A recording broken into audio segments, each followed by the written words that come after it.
Okay, my chicks have arrived. And my carpenter came over and got the legs and wheels on it yesterday so I can move it around. Still got a lot to get this shed cleaned up. First time ever, I got them in 24 hours of my email.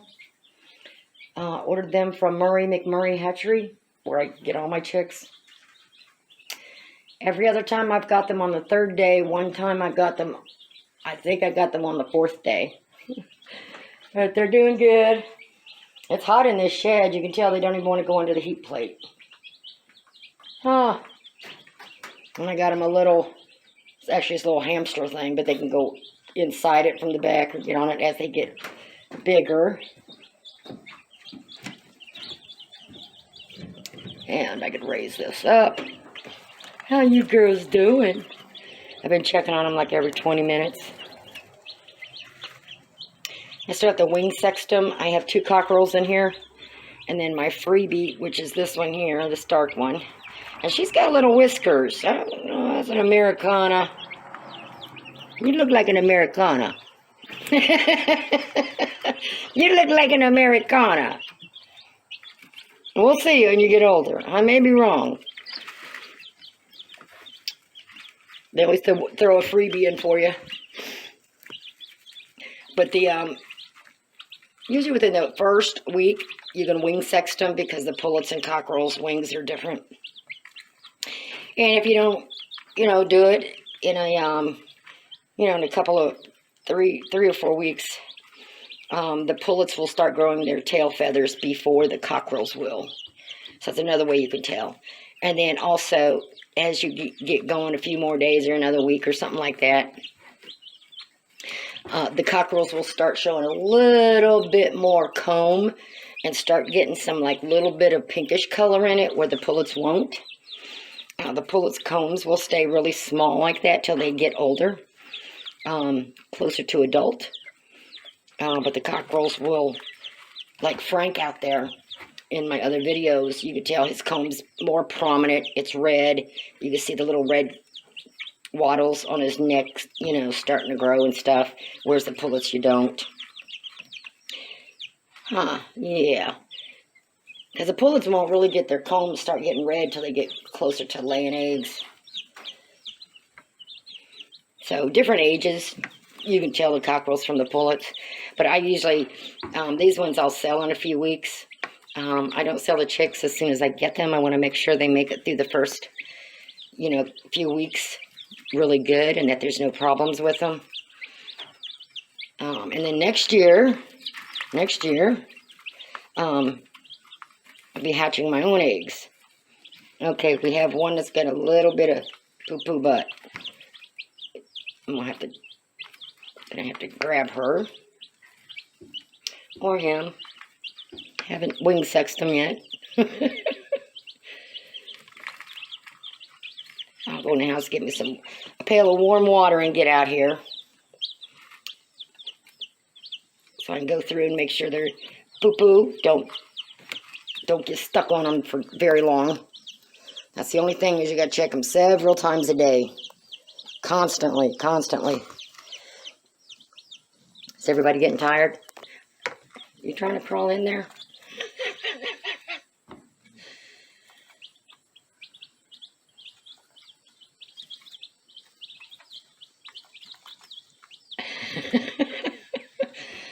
That's why I put an extra little pan, little feeder thing at the bottom of a feeder thing down there for them to eat out of also.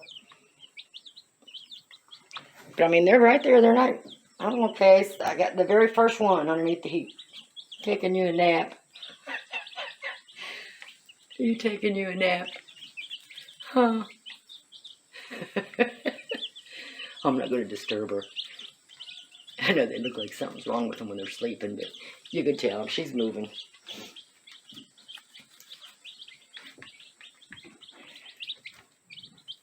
But they're doing good. But that's what I like about this, because, when you get ready to clean, you can put them all on one side, put the partition in that goes down in these slits here on the ends. Clean one side out, sterilize it and stuff. and then get them on, take the partition out, get them on this side, put the partition back in, and then get all your other stuff clean. And the chicks aren't in your way. But as I use it, I'm starting to do things some more. I have to step on a step stool in order to reach to the bottom of this from the top, because I'm not that tall. But I wanted this bottom part up high enough so I don't have to bend over when I sweep it out. And I do have, and I painted the whole inside of it, and got vinyl down there, and then the shavings on top of it. So that way I can just go ahead and get those sterile handy wipe things and just sterilize the vinyl before I put the clean shavings back in there. And being open in the front like this, it'll help also with any odors or anything. It'd be easier to clean and keep clean. And you can use this multi-purpose. I mean, if you got a sick chicken, if you get a rabbit or something, I mean, you can multi-purpose for anything. And you can even leave the partition in and have two sides of something. Or have one side for just a few chicks, you know, and the other side for, I don't know, an outpatient hospital or something. I mean, you can use this for a lot of different things. And like I said, you know, both sides, the lids come up, because you can easily, you know, when you're down here, I could just grab the waters, pull them out, pull the stuff out, finish feeding them, dump the feed in there. So it makes it a lot easier. But as you use it, you think of stuff you needed to do differently. So I do want to get a hole drilled in the side here. I didn't think about it, so that that lid doesn't, you know, come down on the cord there. I am going to get a little, some cardboard and put across here. So just in case I need to open this for whatever reason, instead of reaching down from the top, don't come running out on me. So that's the only thing, is don't open it. Because, you know, usually when you put your hand down there, some of them will see it, some of them will come run towards you. Yeah, baby, I know. I know. You're just so sweet. So little. You're just so little. And you don't want them doing that when you've cut this open. So putting the cardboard across there, I can go ahead and reach in over it to do what I need to do and grab out without them jumping out. And as they get older, I mean, I can get my step stool and reach down in there from the top. But I really like the way it got this. I still have to paint the legs yet. And this is a metal shed, and it's hot in here. So it's probably, I do have one underneath there. And I do keep my heat plate tilted because they grow so fast, and then the smaller ones can get in the back if they want more heat. But they don't seem to want it. It's, like I said, it's hot in here. I got sweat pouring down me just standing here. And I still got to clean up the other side of this shed and get things organized a little bit better, but... And then I got the windows here, but there's no breezes or anything right now. But this will help with the, just keeping fresh air going in there. Yeah, you're drinking you some water. Yeah.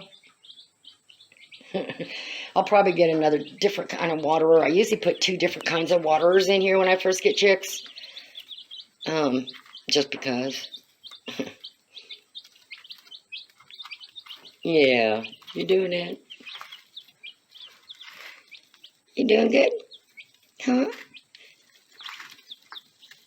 Oh, did she wake you up? Did she wake you up? What, you got your, trying to squeeze in there?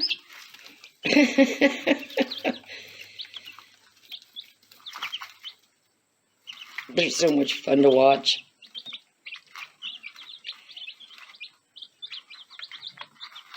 But I did pull the waterer and feeder a little closer to the heat plate because they kept going way over there.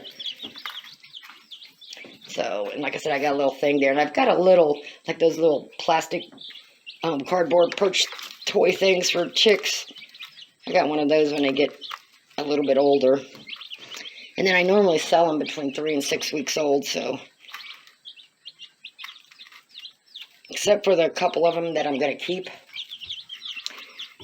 This should be enough, big enough, plenty big enough, and plenty enough room till I get them sold.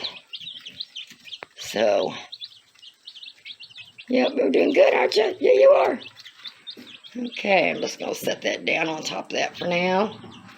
But they're doing good. They got plenty of room. That's 6 feet long, 2 feet tall, 2 feet wide. Plenty of room for chicks or smaller animals or whatever. And you can roll it around, and he did get the kind of wheels with the brakes on them. I could just step down and lock it if I wanted to, but it's heavy enough that it ain't going nowhere. But he did that for safety reasons for me, which is a good idea. Just got to paint the legs yet. And I still have some touch-ups to do on here. I just painted it real quick the other day, so just got to do some touch-ups. And a couple more things I want to change on it, but other than that.